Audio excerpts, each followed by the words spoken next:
अपने यहाँ पे पढ़ते हैं आगे। अपने नेक्स्ट लोक देवता है, अपने नेक्स्ट पंचपीर जो है वो है अपने मेहाजी मंगलिया। कौन है? मेहाजी मंगलिया।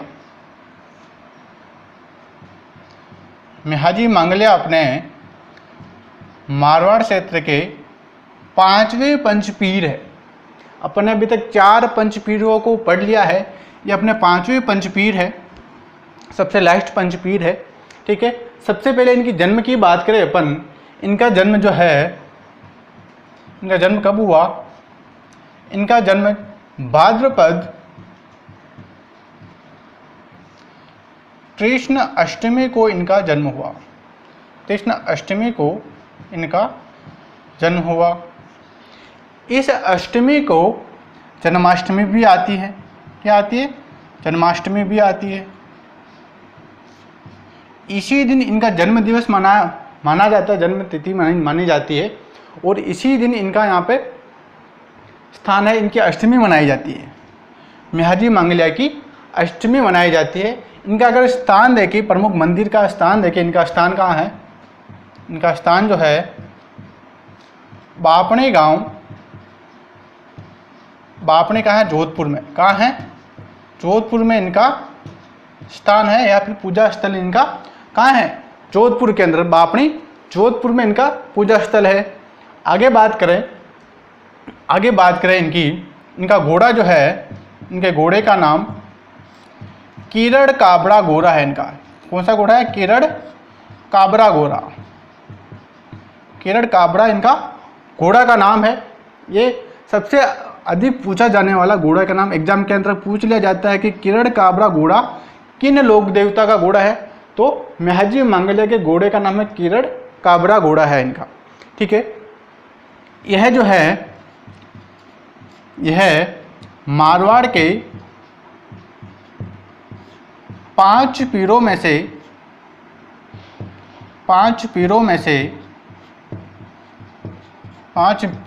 एक है। राजस्थान में 5 पीर लोक देवता है जिनको हिंदू और मुस्लिम धर्म दोनों के द्वारा पूजा की जाती है। उनमें से मेहाजी मंगलिया जी भी एक है जिनकी पूजा हिंदू और मुस्लिम धर्म दोनों धर्मों के अंतर्गत इनकी पूजा की जाती है। इनका जन्म जो भाद्रपद कृष्ण अष्टमी को इनका जन्म हुआ, इसी दिन जन्माष्टमी भी मनाई जाती है। ठीक है, और इनका स्थान जो पूजा स्थान जो है, इनकी पूजा कहाँ होती है? इनकी पूजा जो है बापणी जोधपुर जिले में, इनकी बापणी गांव है, जोधपुर जिला है, वहाँ पर इनका पूजा स्थल है। आगे बात करें इनका घोड़े का नाम जो है, इनका घोड़ा का नाम क्या है? किरण काबरा घोड़ा। कौन सा है? किरण काबरा घोड़ा इनका प्रिय पशु है। ये मारवाड़ के पंच पीरों में से एक है। मारवाड़ के पंच पीरों में से एक प्रमुख लोक देवता है। ये अपना हो गए 5 पीर। आगे देखें अपन नेक्स्ट लोक देवता के बारे में। अपने मारवाड़ के 5 पीर हो चुके हैं। आगे नेक्स्ट बात करें अपन तेजा जी की। किसकी? तेजा जी की। ठीक है, तेजा जी की बात करें तो तेजा जी को जो है, ये जाट जाति के थे। किस जाति के थे? जाट जाति के। कौन सी जाति के थे? जाट जाति के ये थे। और इनको जो राजस्थान में सर्वप्रसिद्ध लोक देवता है, तेजा जी क्या है? राजस्थान में सर्वप्रसिद्ध लोक देवता है। सबसे ज़्यादा माने जाने वाले देवता कौन है? तेजा जी है। सर्वप्रसिद्ध लोक देवता कौन है? तेजा जी। सर्वप्रसिद्ध लोक देवता है तेजा जी। आगे इनकी बात करें अपन, इनका जन्म की बात करें, इनका जन्म जो है, इनका जन्म 29 जनवरी 1074 ईस्वी में इनका जन्म हुआ था। ठीक है, 29 जनवरी 1074 को इनका जन्म हुआ था। इनका जन्म स्थान कौन सा है? खरनाल, नागौर। खरनाल कहाँ पड़ता है? नागौर जिले में खरनाल पड़ता है, वहाँ इनका जन्म हुआ था। ठीक है, आगे बात करें इनकी जन्म की तिथि की, इनका जन्म की तिथि जो है माघ शुक्ल चतुर्दशी को इनका जन्म हुआ था। माघ शुक्ल चतुर्दशी को इनका जन्म की तिथि है इनकी। आगे बात करें इनके पिता का नाम। इनके पिता का नाम ताहड़जी है। क्या है? ताहड़जी। इनकी माता का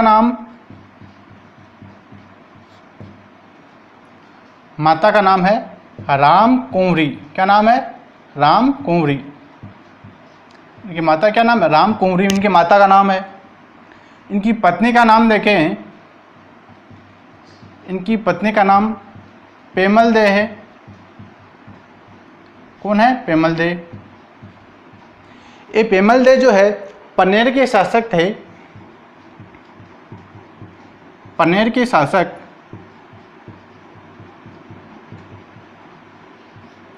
रायमल जी की पुत्री है।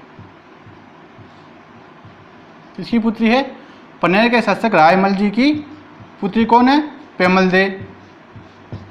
मतलब तेजाजी का विवाह कहाँ हुआ था?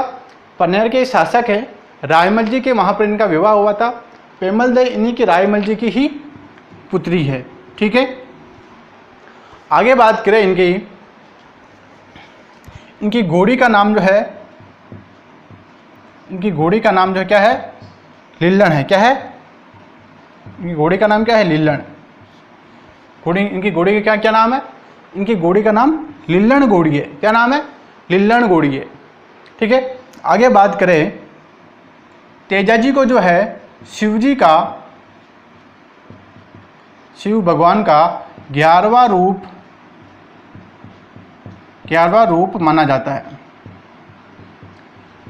तेजाजी को शिव जी का 11वां रूप माना जाता है कि तेजाजी महाराज जो है शिव भगवान के 11वें रूप है, या फिर 11वें इनके अवतार के रूप में इनको तेजाजी महाराज को माना जाता है कि शिव जी के 11वें अवतार हैं।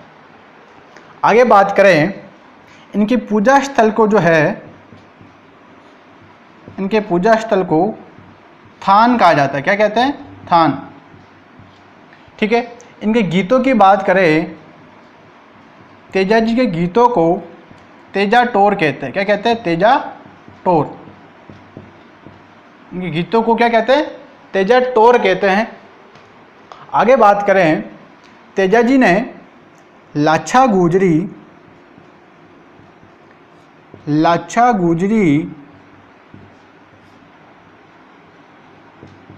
की गायों को मेर के मीणाओं से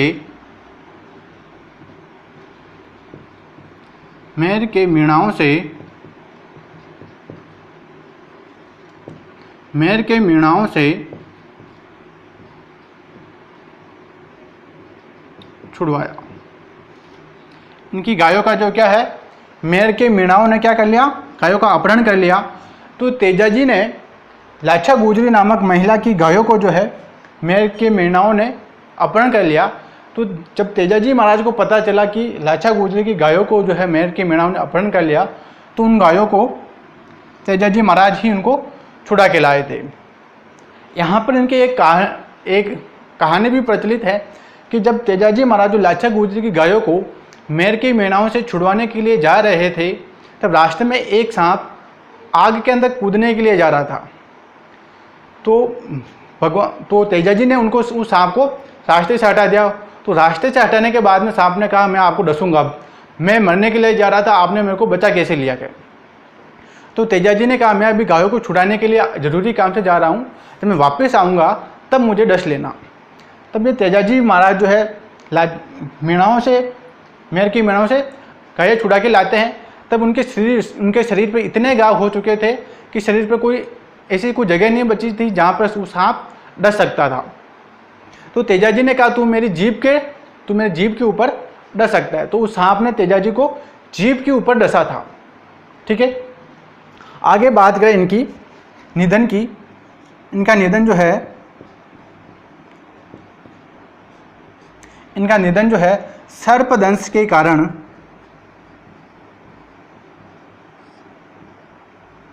सर्पदंश के कारण किशनगढ़ के पास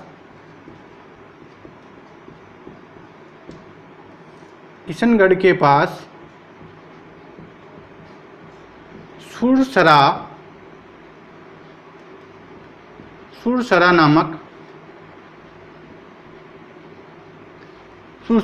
स्थान पर इनकी सांप ने डसा था। सांप के डसने के कारण इनकी मृत्यु हो जाती है। सर्पदंश के कारण इनकी मृत्यु हो जाती है। कहाँ होती है इनकी मृत्यु? किशनगढ़ के पास सुरसरा नामक स्थान पर इनकी मृत्यु हो जाती है। ठीक है, आगे बात करें इनकी ओर,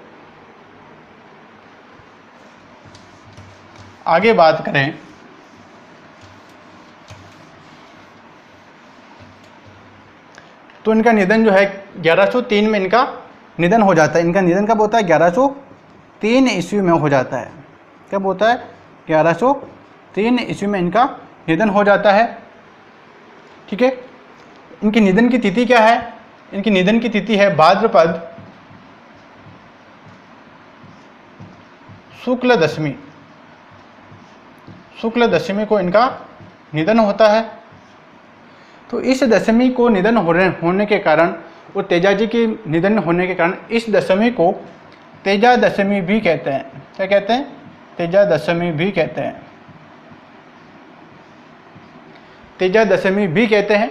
तेजा जी के निधन के कारण भाद्र शुक्ल दशमी को तेजा दशमी के नाम से भी जाना जाता है। ठीक है, आगे बात करें इनका मेला की बात करें। इनका मेला जो है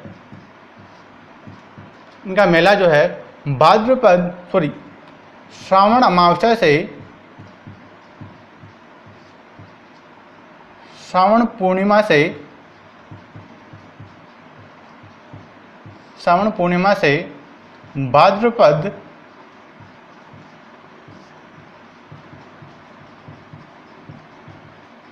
अमावस्या तक इनका मेला जो है 16 दिनों तक मेला पड़ता है। 16 दिनों तक इनका मेला पड़ता है। इनका मेला कहाँ पड़ता है? परबतसर नागौर में इनका मेला पड़ता है। ठीक है, नागौर में तेजा दशमी पर इनका मेला पड़ता है। तेजा दशमी पर मेला पड़ता है। और बात करें इस मेले की, तो यह मेला जो है राजस्थान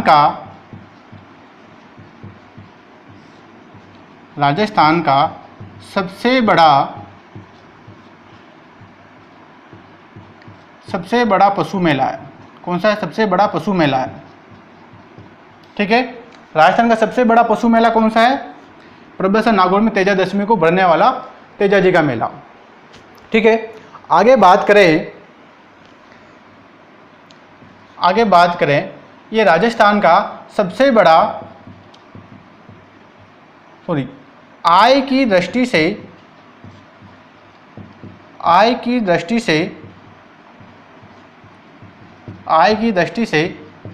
सबसे बड़ा मेला।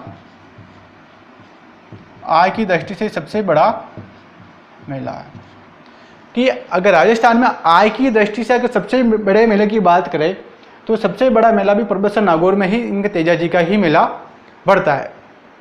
और राजस्थान का सबसे बड़ा पशु मेला भी पड़ता है।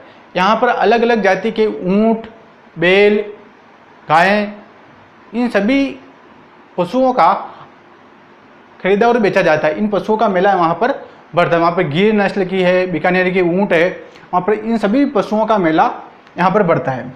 आगे बात करें इनके प्रमुख मंदिरों की बात करें कि तेजा जी के प्रमुख मंदिर कौन कौन से हैं। प्रमुख मंदिर की बात करें, सबसे पहले इनका जहाँ जन्म हुआ था खरनाल गांव नागौर में इनका प्रमुख मंदिर है। खरनाल नागौर में। दूसरी बात करें, दूसरा इनका जो स्थान है जहाँ इनकी मृत्यु हुई थी, सुरसरा गांव क्या है? ब्यावर के पास, किशनगढ़ ब्यावर के पास इनका सुरसुरा नामक स्थान, इनका जहाँ निधन हुआ था वहाँ इनका मंदिर है। एक मंदिर है इनका भावता और एक मंदिर है इनका सेंदरिया,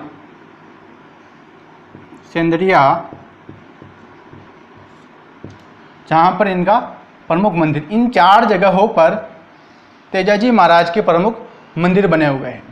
ठीक है, एक तो करनाल नागौर में जहाँ इनका जन्म हुआ था, एक है सुरसुरा ब्यावर में, एक है भावता, एक है सेंदरिया के अंतर्गत इनका प्रमुख मंदिर बने हुए हैं। ठीक है।